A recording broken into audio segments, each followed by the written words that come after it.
మనం ఇప్పుడు త్రయంబకేశ్వరంలో మనము బస్సులు నిలబెట్టిన దగ్గరలోనే ఒక అన్నపూర్ణేశ్వర దేవస్థానం ఉంటుంది. అక్కడికి వెళ్తున్నాం మనము. అక్కడ కూడా వీడియో చేయడానికి ఉందో లేదో తెలియదు, చూద్దామండి. వీడియో చేయడానికి ఉంటే మనము వీడియో చేద్దామండి, లేదంటే లేదు. మీకు చూపించే ప్రయత్నం, మెట్ల వరకు చూపించే ప్రయత్నం చేస్తాను. రండి, చూడండి, అక్కడ వరకు వెళ్ళాలి. అన్నపూర్ణేశ్వరి దేవస్థానం అది.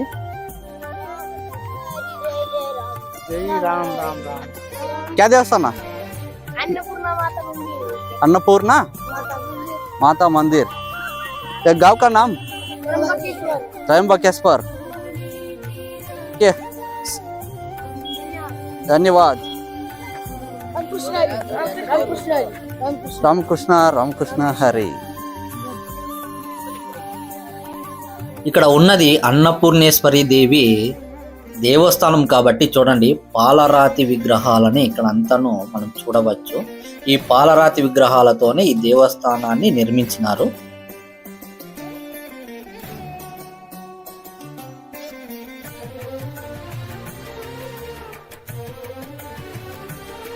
కింద నుండి అన్నపూర్ణేశ్వరి దేవి దేవస్థానానికి మెట్ల మార్గం నిర్మించినారు. ఇక్కడ టోటల్గా 150 మెట్లు ఉండవచ్చు. కింద నుండి పైకి చాలా విశాలంగా ఈ మెట్లయితే మనము చూడవచ్చు. ఇక్కడే గోశాలను కూడా నిర్మించినారు. చూడండి, చాలా విశాలమైన కొండపైన అన్నపూర్ణేశ్వరి దేవి దేవస్థానాన్ని అద్భుతంగా నిర్మించినారు. ఇక్కడికి వచ్చి మనము చూస్తేనే తెలుస్తుంది ఇంత బాగా ఉందా అని మన మనసుకు అనిపిస్తుంది.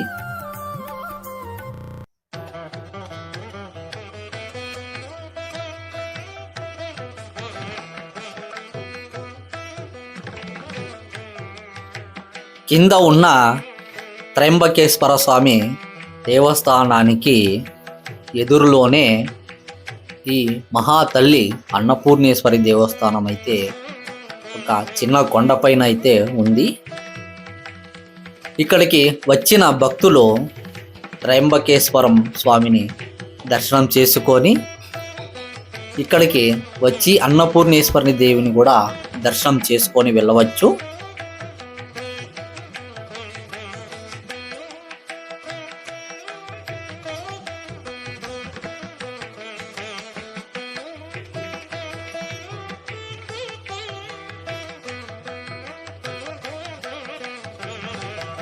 యాత్రకని వచ్చిన భక్తులు ఎంతోమంది ఆ త్రయంబకేశ్వర స్వామిని దర్శనం చేసుకొని అన్నపూర్ణేశ్వరి దేవస్థానానికి వచ్చి ఎంతో ప్రశాంతమైన ఈ స్థలంలో కూర్చొని 2 నిమిషాలు ధ్యానం చేసి వెళుతుంటారు.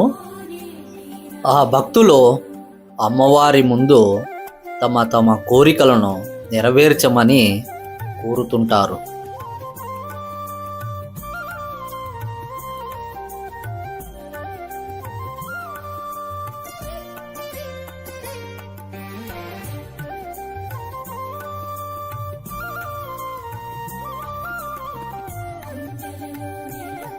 ఈ దేవస్థానంలో మనము శివలింగాన్ని కూడా దర్శనం చేసుకొని వెళ్ళవచ్చు. చూడండి,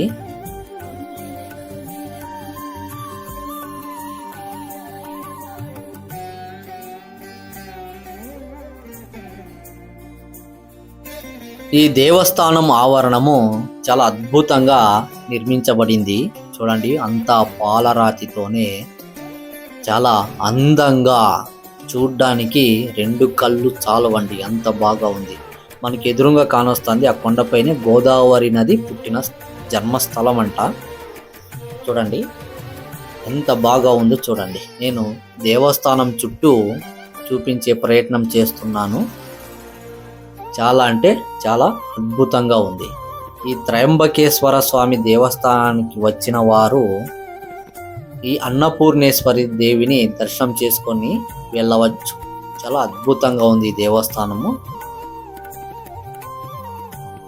ఈ దేవస్థానం చరిత్ర గురించి అయితే మనకేమీ తెలియదు, కానీ ఈ దేవస్థానాన్ని నేను పూర్తిగా చూపించే ప్రయత్నం అయితే చేసినాను. ఈ కొండపై నుంచి ముందుకు వెళ్తే కొండపైనే ఇంకో కొండ వస్తుంది. ఆ కొండపైన కూడా కొన్ని దేవస్థానాలు అయితే ఉన్నాయి. ఆ దేవస్థానాలను కూడా మీకు చూపించే ప్రయత్నం చేస్తాను నెక్స్ట్ వీడియోలో మనం కలుసుకుందామండి. అంతవరకు సెలవు. మన ఛానల్ పేరు ఎన్ఎస్ మురళీకృష్ణ. మన ఛానల్ని ఎవరైతే సబ్స్క్రైబ్ చేసుకోలేదో దయచేసి సబ్స్క్రైబ్ చేసుకోండి. ఇట్లో మీ మురళీకృష్ణ.